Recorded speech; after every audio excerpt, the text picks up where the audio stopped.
I want to bring in former Metropolitan Police Officer Michael Fanone, who defended the Capitol that day and nearly died after he was beaten and tased by the crowd. He is an advisory board member and spokesman for Home of the Brave. It's good to see you, Michael. I can't imagine what today is like for you. You've been on this very public but also very personal journey since the attack. Where do you think we are today as a country after 5 years to reflect on what happened? I think we're in a very dangerous place. I think that the Trump administration has replaced the rule of law, both in our domestic policy and our foreign policy, with the idea that the ends justify the means. And that's incredibly troubling, especially when it defies and goes against the principles of our democracy and our Constitution. Michael, Donald Trump was seen, at least in some quarters, right after January 6th as a pariah. But again, in so many ways, he is more emboldened. All of the pardons and what we're watching him say and do even today, still trying to rewrite the history of that day. Take a listen. When they say, as an example in my speech, peacefully and patriotically to the Capitol, peacefully and patriotically. Do you know that the Unselect Committee didn't report it, that I said those words? Do you know that the news never reported the words walk or march peacefully and patriotically to the Capitol? Do you know they never reported it? It's a scandal. I just wonder what you think should be done, has not been done, to answer those kinds of statements, Michael.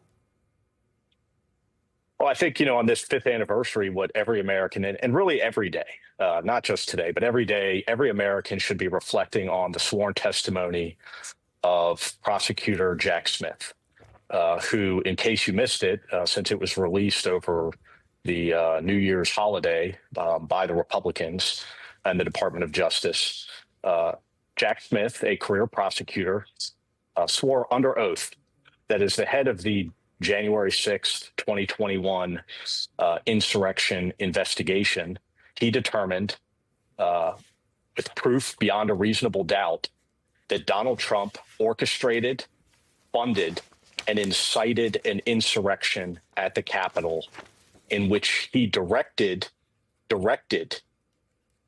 his angry armed followers to march to the Capitol in an attempt to obstruct the certification of the 2020 election.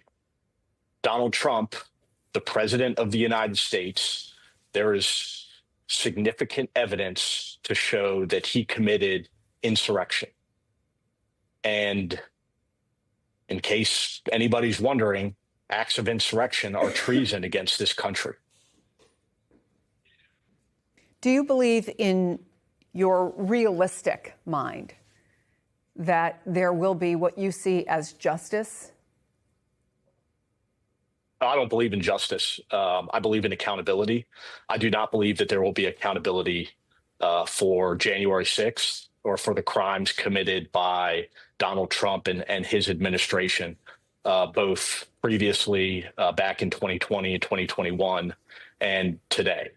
I believe that at best, we may see the Democratic Party assume power during the midterm elections. But I don't believe that Democrats and their leadership today have the backbone or the fortitude to hold this administration accountable. And frankly, I don't just blame them. I blame the American people. The same people that were indifferent to my experience and to the experience of my fellow law enforcement officers on January 6, 2021, remain indifferent today.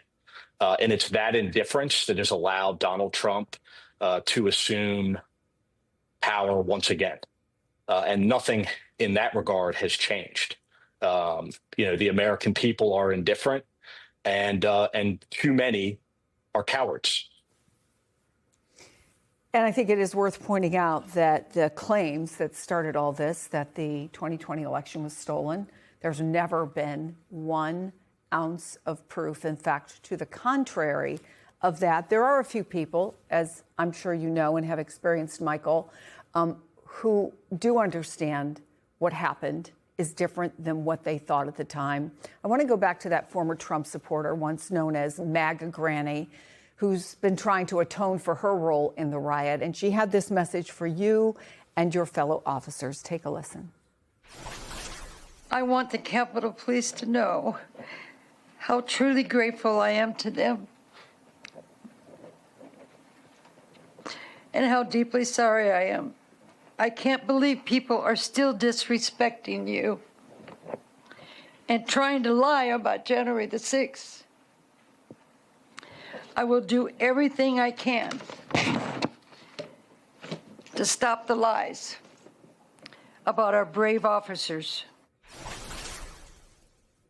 Have you been able to somehow wrap your head around why she seems to be in the minority and not in the majority with what she says? Well, she's in the vast minority in that of the 1,600 individuals that were pardoned for their crimes on January 6, 2021, she's the only one, to my knowledge, that has rejected that pardon. And I think we should add that she was only charged with misdemeanor trespassing. And so, take in my case, for instance, there were 6 individuals that were charged with violent felonies for violently assaulting me.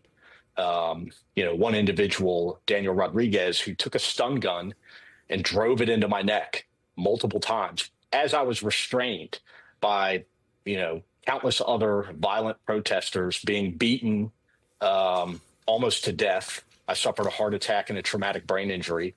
Those individuals, Daniel Rodriguez, Thomas Civic, Albuquerque Cosperhead, none of those individuals rejected their pardons. And these were people who are obviously guilty of violent crimes against uniformed police officers. And those are the people that Donald Trump and the MAGA movement have aligned themselves with. They are the patriots of the MAGA movement, violent criminals who committed insurrection. Michael Fanone, on this anniversary and every day, we thank you for your service to this country, for what you did that day, and I thank you for coming on the program.